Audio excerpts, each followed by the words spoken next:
Well, the good news is I found out that I don't have Alzheimer's. The bad news is that I went through hell and back again. Here's the story. My doctor thought it made sense, given my family history of Alzheimer's, to do some testing. What did that involve? Well, first there was an MRI to make sure that my brain was in the right place or whatever the heck they were looking for there. And then to proceed to what's called a lumbar puncture, or otherwise called a spinal tap. They want to test that for amyloid. A meaningful amount of amyloid would indicate that you likely have Alzheimer's. I think it's a high correlation, like 90%. So that's what they're looking for. In order to do that, you have to go and have a procedure where they stick a needle in your spine. For me, it was that they stuck a needle in between vertebrae 3 and 4 in my spine, and that they withdrew fluid from there. It's supposedly a tiny needle. Well, guess what? They start with plenty of lidocaine. Well, actually, it wasn't even enough for me. I asked for more. I got more. Phew, that was nice. I didn't feel anything after that. Procedure was pretty quick in terms of minutes, and they withdrew enough of the fluid to be able to test it. In this case, test it again for amyloid. And then you basically just lie down and wait 15 minutes to a half hour to recover, and then you're free to go. In fact, there's no one there to even tell you to go. It's just like get up, get dressed, and go when you're ready. So after that procedure, I started to have headaches. And I do remember that they had said that headaches were a symptom here or side effect, but not like anything meaningful. He didn't really say it was a high probability or that they would be particularly serious headaches. It started painful and it became more painful. It became painful right there in the hospital room. I remember asking the nurse on duty if I could have some Tylenol to help with my headaches. I mean, who doesn't want Tylenol to help with their headaches or something like that? And she said no. And she didn't say no because she was a mean person. They didn't have any. Have you ever heard of a hospital not having Tylenol? I mean, it's basically the number one sort of starting point for pain. So there I was. I was ready to go. I got dressed, walked out of the hospital, no painkiller. They said, go have some caffeine. Well, downstairs in the lobby, there's a small Dunkin' Donuts cart. I got a big cup of coffee. That was my caffeine. I waited for my ride so I could finish the coffee. That's supposed to help. It did nothing. I went home.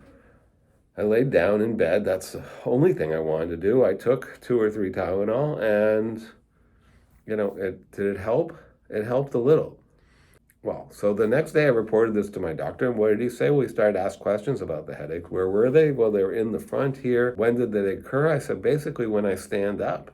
And he called those positional headaches, not regular headaches, specific positional headaches as a side effect.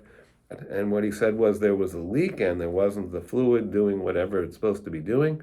And that was giving me headaches, but that the leak should self-resolve, should cure, should become plugged on its own, and it just hadn't yet. So you basically can't go to the bathroom. I mean, you can't get up to get any food to eat. Of course, you have to do some of that, and the hope is that you just progress through it. Well, the hope is that you don't even have this. Well, it wasn't really working. The procedure was on Wednesday. By Friday night, I asked him if there were any other options, and he said yes. There's a corrective procedure, which they call a blood patch, where they take blood from your arm, and I have a separate video on this. They took it from right here on my hand, and they basically put it in the area where you had the procedure.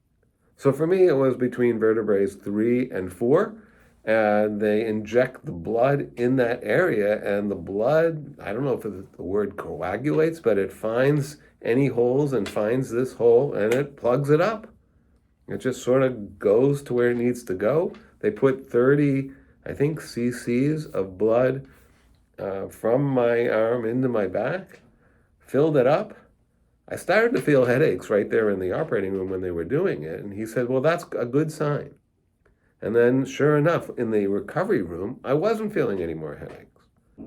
So I had a sore back. Of course, I had all this excess fluid in the back, which I guess just gets absorbed into the body after you're done.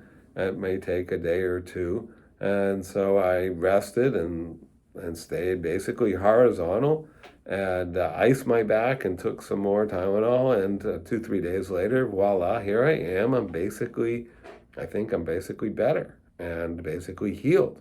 So the good news is I don't have Alzheimer's. We learned that I didn't have enough amyloid to rise to that threshold. I just had to go through all these procedures, and it was painful and difficult. Took me out of action for about 2 weeks, and no one should have to go through that. I don't know if the doctor, made an error in how he withdrew the needle or inserted the needle. I read something to that effect, and I'm a little concerned about that. This doctor was a resident observed by an attending physician, and that brings up a whole nother can of worms as to whether you should be primarily being treated by a resident in this kind of situation. Well, this is what happened, and this is my story. I probably would not do this again if I had known this would occur. It, again, took me out of action for about 2 weeks. It was unpleasant, no fun, and counterproductive. Although in the end, I did learn that I don't have Alzheimer's. I don't seem to have enough amyloid, and that's good for me and my loved ones thinking down the road in terms of long-term care. Although they are developing or seem to be developing some Alzheimer treatments that should slow or even freeze the progression of Alzheimer's for those that have it. And I wish anyone who does have it, I wish them well with those drugs or with their treatment. It happened to me. It can happen to you. I hope it doesn't. And be well.